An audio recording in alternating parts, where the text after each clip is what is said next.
ఇవాళ ఉస్మానియా యూనివర్సిటీకి పోయిండు.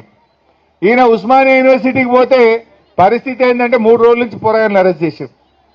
రేవంత్ రెడ్డి వస్తాడని 3 రోజుల నుంచి ఉస్మానియా యూనివర్సిటీలో పిల్లలందరినీ అరెస్ట్ చేసి పోలీస్ స్టేషన్లో పెడతా ఉన్నారు.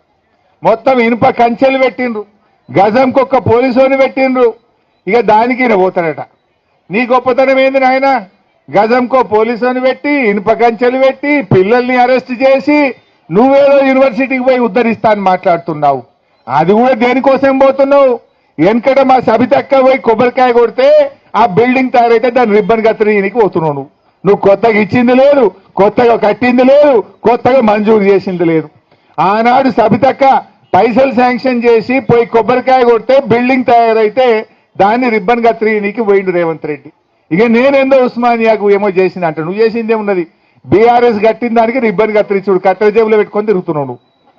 అంతకు మించి ఏమన్నా ఉన్నది? ఆడపిల్లలకు స్కూటీలు ఇస్తాను మోసం చేస్తేవి, నిరుద్యోగ భృతిని మోసం చేస్తేవి, తులం బంగారం అని మోసం చేస్తేవి, 2 లక్షల ఉద్యోగాలని మోసం చేస్తేవి. ఏది ఏవైతేవి ఇంకేందో ఎగబెట్టినాను ఉస్మానియా యూనివర్సిటీకి పోలీసులను పెట్టుకొని రాబట్టివి. దమ్ముంటే గన్మెన్లు లేకుండా పోలీసులు లేకుండా ఒక్కడివిరా ఉస్మానియా యూనివర్సిటీకి.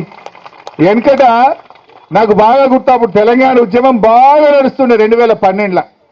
వీళ్ళంతా తెలుగుదేశం పార్టీలు ఉండరు. ఈయన ఇంకా కొంతమంది ఉస్మానియా యూనివర్సిటీకి వచ్చారు. ఈయన కూడా వచ్చింది అలా. వీళ్ళందరూ ఉస్మానియా యూనివర్సిటీకి వస్తే పిల్లలు మయ్యర అందుకున్నారు. సందులో వాడు ఉరికిండి రేవంత్ రెడ్డి. అప్పుడు సందులో వాడు ఉరికినోడు తెలంగాణ ఉద్యమంలో. ఇవాళ నేనేందో వచ్చినా అని మాట్లాడుతుండు. ఇవాళ ప్రజలకు అన్ని తెలుసు. ఇప్పటికైనా ఉస్మానియా యూనివర్సిటీలో బేషరతుగా మీకు ఇచ్చిన హామీలు అమలు చేయనందుకు క్షమాపణ చెప్తున్నా అని చెంపలేసుకో. ఎప్పట్లోగా చేస్తావో చెప్పు నువ్వు.